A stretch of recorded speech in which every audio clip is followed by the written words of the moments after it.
Hey. Shh. Deadly Tarantula Girl coming to you from the September 20 NARBC in Arlington, Texas. I am here with Mario, who's out of Fort Worth, or it's probably Mario, huh? Close enough. Okay, and so are you the director, owner? I'm one of the co-founders of Nature's Edge Wildlife Rescue. Me and my wife started it. Very nice. We deal with just about everything. We're state and federally permitted. Mammals, birds of prey, reptiles, both native and exotic. Nice. Just some of the work that we do to help give back and take care of wildlife as well as animals that need a home. So I'm taking it you were an animal hobbyist fan and people kept bringing you things? Is that how this started? So my wife is actually a graduate of Texas A&M. She's a wildlife biology degree.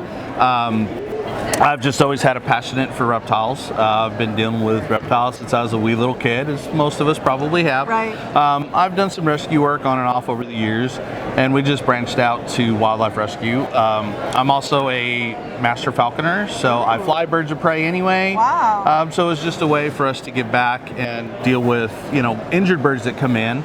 As well as, reptiles. We all know they're out there. If somebody's got one that they can't afford the vet care or, what have you.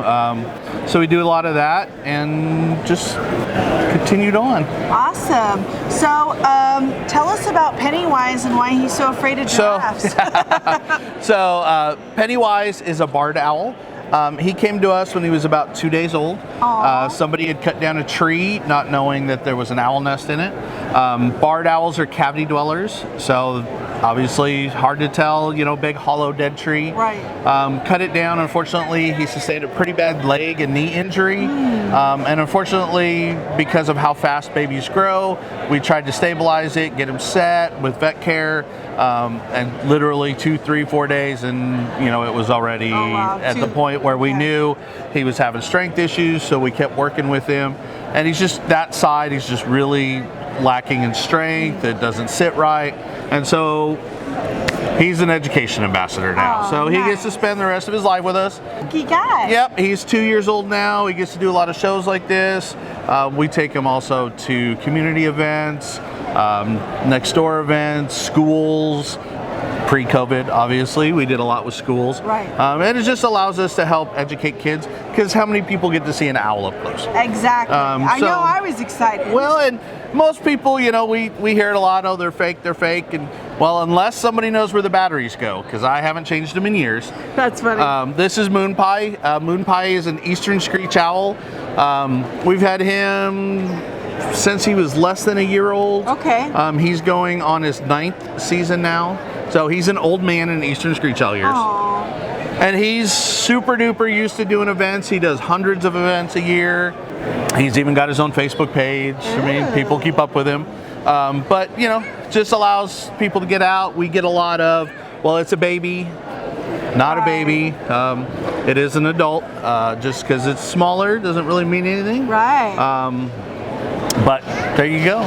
So owls in general, because of course there's a bunch of different species, how much do you think that they enjoy human interaction? They don't. Not at all. Okay. Not at all. We get a lot of questions about, do they make good pets? No, horrible pets. They don't like being touched. They don't like being handled. They tolerate us, and they're used to events like this, which is why they're sitting calmly. But they are all tied down for their own safety. Right. But, they really could care less about being touched. They'd actually prefer they don't be. Okay. We have to handle them, of course, and when we're handling big ones, we're using gloves and stuff like that.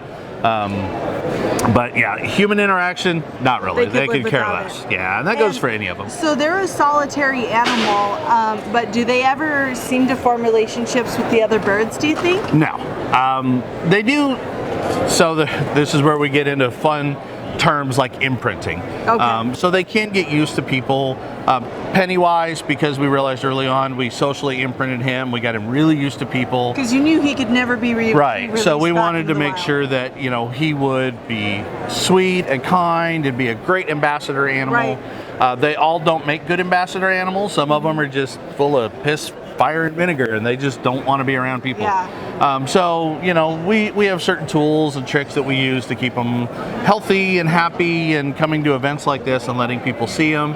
You know, you can see there's people shoving camera phones in their faces all day, and they don't care.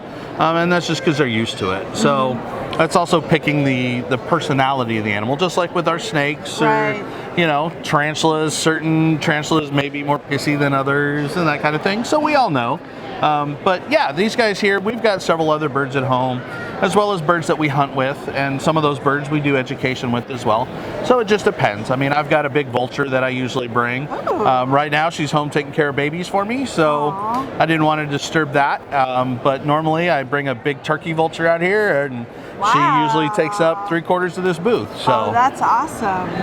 What's her name? Bob.